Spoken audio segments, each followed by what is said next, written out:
Alright, everybody, welcome to the Arena Football Nation channel, and this is the Arenaball weekly wrap-up show. Friday night was opening night for Arenaball, lasting through Sunday, and we had 5 bone-crunching and action-packed arena and indoor football games to feast our eyes on, and they did not disappoint.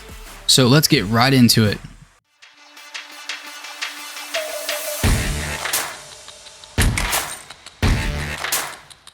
Starting off with the AIF, you had one game on Sunday night, and this kicked off the season for the AIF and these two teams. You had the Columbus Lions traveling to the Amarillo Venom, and what better way to start off the regular season for the AIF than having these two historical franchises that have a combined 39 years in existence going head to head to see who has more dominance over this new league. Couldn't have asked for a better matchup. And it was a really solid game that saw a lot of exciting action that happened in it. This is the first game of the AIF during the regular season. This is not counting any preseason games. So this game does count. And you saw the Lions go on the road, and they had a very solid defense as usual. They are known for having a very good, competitive, and strong defense. And they just brought the pass rush and, the frustration that comes along with that to the Amarillo quarterback. And it was just a solid game by Columbus overall, really picking up where they left off last season, where they were the defending champs going 6-0 in their previous league.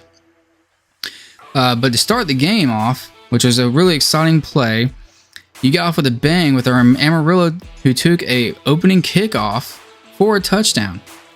But then Columbus, of course, settled in. They got the, nerves out of the way, and they went on to score 21 unanswered points. And the Venom were just kind of left shocked there for a moment.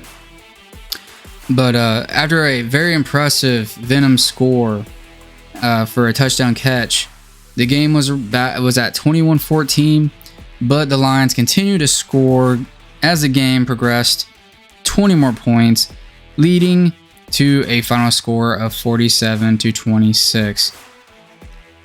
While the Venom did lose this game, I still think that they showed a lot of really fight, heart, and talent on this team. The Amarillo Venom are coming off of a stint where they didn't play, and since 2000 and 21 was the last time they played. So they are coming off a bit of a hiatus. I didn't expect them to, be everything lights out from the get-go, but I do know they're going to have a solid franchise overall. But alas, 47-26. I think Amarillo gave Columbus a good fight, and I think they might be one of the teams to give Columbus a run for their money. Columbus, after this game, really showing their offensive and defensive prowess. I think they are going to be the team to beat going forward in the IF, unless another team can come out and surprise all of us. Looking at UC Rapids or Harrisburg, haven't seen them play yet in a league AIF game. But otherwise, production was a little choppy, decent overall. I do think Amarillo has a really beautiful field and really just classic. The uniforms, they had some new uniforms this season. A little weird, I'm not gonna lie. Their classic all black with that snakeskin shoulder pad imprint was pretty awesome. I did like it, but the new uniforms this year with like a snake image going all over the pants and jersey. But other than that, was a little disappointing in the fans. It wasn't absolutely the worst I've ever seen for an arena or indoor football game, but I do feel like there's something maybe going on in Amarillo outside of this game, because there was less fans than I expected. I'm going to contribute that to maybe something else was happening at the same time as this game. But either way, I hope Amarillo does, that the fans do come out and support and really, get the Venom back to where they used to be. They are a classic franchise. It's been around a long time, as I said before. So I think they really have a chance to get back to prominence. So, the game held at the Amarillo Civic Center, like I said. It really showcased the Lions' dominance. And you had offensively Domikio Ewing led the charge with an outstanding performance, scoring an impressive 4 touchdowns for the Lions. You had Ramon DeLoach and Jarman Fortson also contributing to the scoring effort, each adding a touchdown of their own. Quarterback Marcus Brooks delivered a stellar performance, boasting a 76% completion rate for 165 yards in the air, which is absolutely stellar. Really good start. First game of the season, that's a good number to have. And that's a pretty good amount of yards for the first game of the season. Usually you get the kinks out in the first game, one or two games. And like I said, defensively, the Lions were lights out. You had Marte Sears with a standout player, recording 6 tackles, including 1 sack, and securing a crucial interception. Sears' performance helped solidify the Lions' defense, keeping the Venom at bay throughout the game. And although plagued by penalties throughout the first half, the Lions' victory over the Venom marks a strong start to their 2024 AIF campaign. With a dynamic offense and formidable defense, the Lions are poised to make a significant impact in the league this season. So like I said, I really think the Lions, Columbus, they're just going to reload and be just solid every year.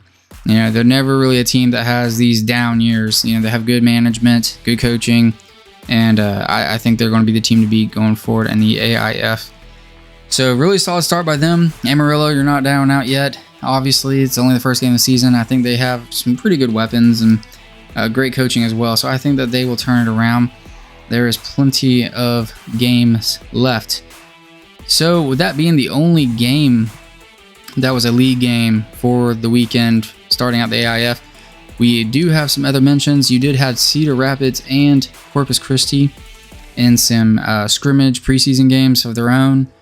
We'll go through those really quick, and it looks like Cedar Rapids played on Saturday, playing a team from Missouri, and that final score was 87-14. So another one of those big blowout wins against a semi-pro, amateur, outdoor, whatever it may be. A score like that, that's just absolutely insane. You most likely won't see too many of those in the regular season.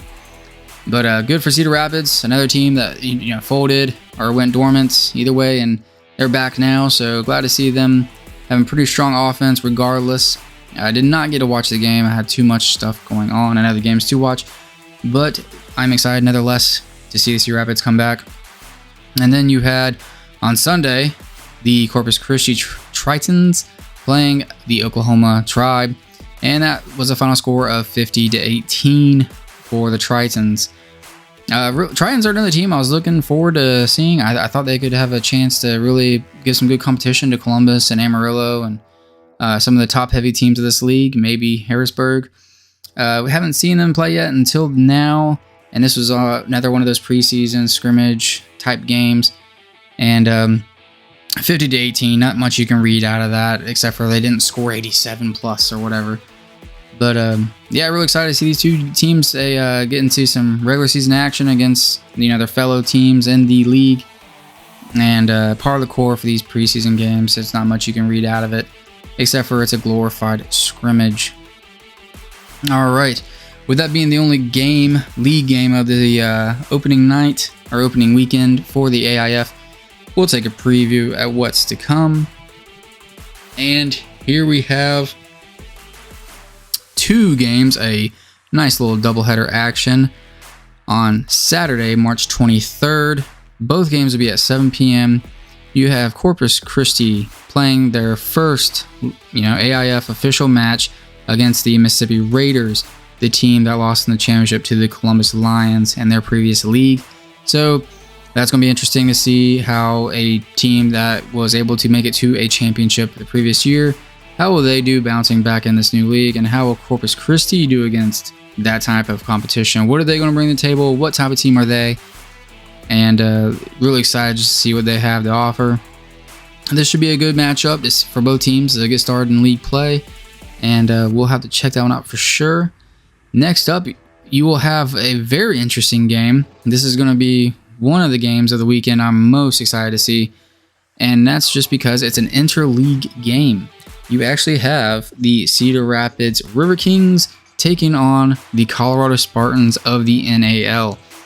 Very interesting, as you don't see this very often. This game, like I said, is also on Saturday, March 23rd at 7 p.m. Man, the Spartans really surprised me. They have a great offense and defense. And I think just overall, you had Fred Shaw. He's doing a great job leading that team. I think they're going to be a dark horse for the NAL, no doubt. And a lot better than I thought they would be starting off in that first game of the league play for the NAL. And Cedar Rapids, this will be our first action seeing them. And I would say against a proper opponent in the Spartans. So either way, for both teams, it's going to be a very good matchup. This is going to be, pretty insane, if I do say so myself, because this game is going to be an interleague game, and I can't remember last time I've seen that. So that's going to be really awesome. Cedar Rapids and the Spartans, and that'll be the 2 games for the AIF for next weekend. Be sure to tune in if you are interested in that.